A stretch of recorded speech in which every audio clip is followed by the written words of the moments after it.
Hello friends, welcome to our YouTube channel friends. In this video I am going to tell you about how to fix internet problem in your Redmi A5 smartphone. So let's start the video friends.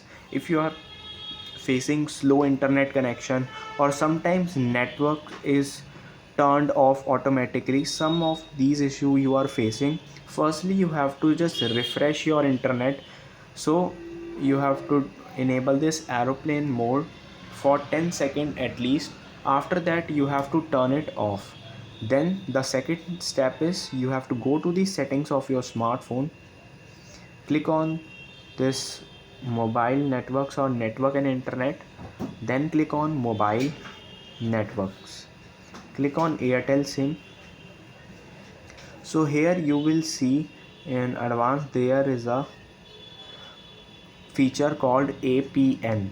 This is a access point name feature. You have to click on three dot and reset it to the default, and your APN settings will be reset now and your internet problem will be fixed. Now just restart your device and now you can go on.